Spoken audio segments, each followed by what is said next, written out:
Hi everyone! In this video we're going to talk about more symbolism. And that's right, yet again we're going to talk about that Elizabeth Olsen Aubrey Plaza butt slap.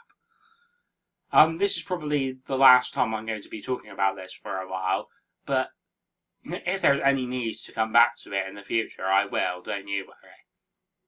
If more symbolism crops up that I can compare it to. And it's always fun to go back to things, I find. So anyway, without further ado, let's get to it. Alright then.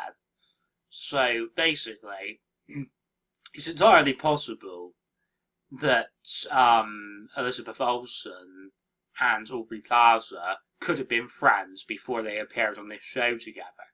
Like, they could have talked to each other on social media, for example. Or they may have even gone to a cafe together. So my point is, I think Elizabeth Olsen is intelligent enough to make an educated decision on whether she thinks it's a good idea to slap Aubrey's butt or not. I mean, she clearly thought it was worth the risk, and what do you know, her risk paid off because she clearly liked it. Is this just a friendly thing that she's doing, or is there more to it than that? Is it sexual or romantic in any way? Well, Elizabeth has a boyfriend, but that might just be a cover. Like, maybe she's pretending she's straight when really she's gay. I mean, it's entirely possible. I mean, she could be bisexual for all we know. I mean, obviously her boyfriend wouldn't say anything about this butt slap. All he would say, probably, is that he finds it hot. So, what do you know? This guy at the MTV Awards, he represents gayness rising up. But he's also your Obama type character. But he has the Illuminati Eye of Horus on his head. Many celebrities seem to have the Eye of Horus on their head, including Katy Perry. And it's got to do with third eye chakras. See? Just like the YouTuber Gigi Young has the Eye of Horus on her head. So, many people, including Gigi Young, think this has got to do with aliens and Palladians and whatnot. Now, here we have Elena Ostapenko. She represents the Revelation 12 woman, and she's a tennis player. You will see her when I start playing this video.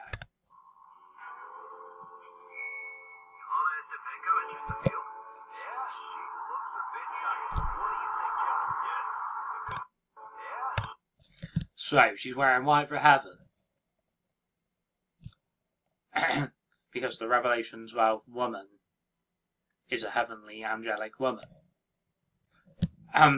Again, this is one of those sexual innuendo things where the voiceover guy is saying, yeah, she looks a bit tight.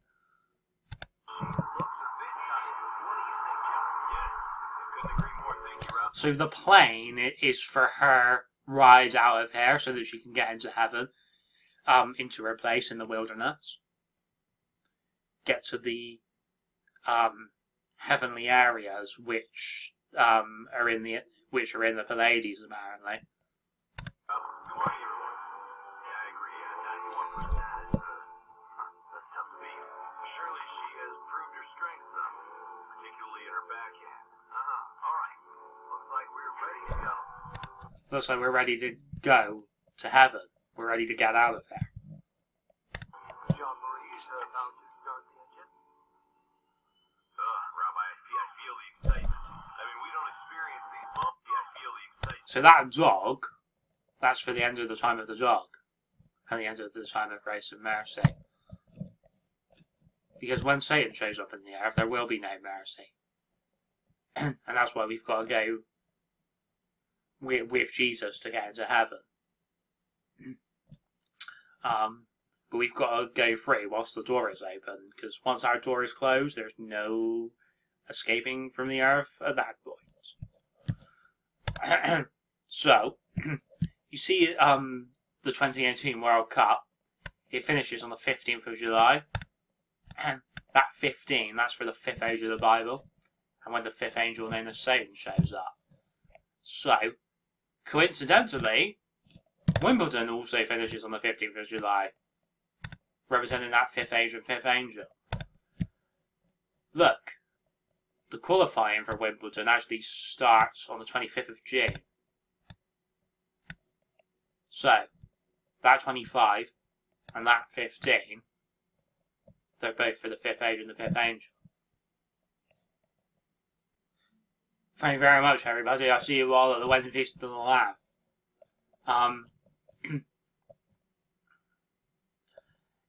It says, and there goes the last one, meaning the last Christian through the door to get into heaven. So basically, Ostapenko and Gigi Young and Elizabeth Olsen, they all represent the Revelation 12 woman. So, obviously, Ostapenko links with Wimbledon because of tennis. So she might be playing in Wimbledon if she qualifies. So people talk about the nuclear football, meaning the red button that Donald Trump can press to activate nukes. I think he carries it around in a case. Correct me if I'm wrong, but I think that's the case. So, basically, like tennis balls represent just like footballs. Like, because they both represent the nuclear football. Like, you could have any sort of ball, like a baseball, for example, or a softball, and then they would still represent the nuclear football. So, you see the gold that this guy is wearing, and then you see the golden popcorn. That's for the golden age.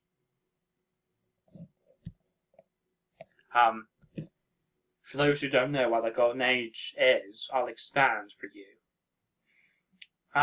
Basically, the golden age is Jesus' golden age, known as the 6th age, which is up in heaven. So, basically, the wings of the plane, like, represent the wings of the eagle of Revelation 12. Like, the wings that are granted to her, the Rev 12 woman. They also represent angel wings. So, right here, you see that net? That's what that tennis net represents.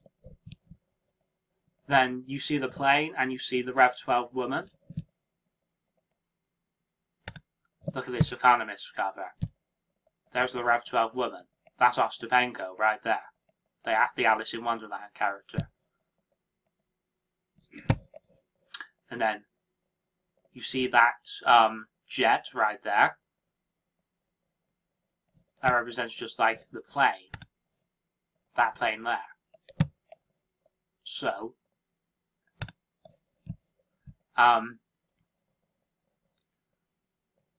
well, I think it's a jet. Could be like a shuttle or some shit. But,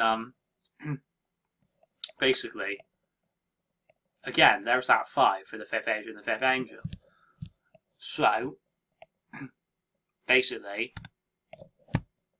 the 5 is shown in this picture as well. Because you see that V there? That letter V? Because in Roman numerals, a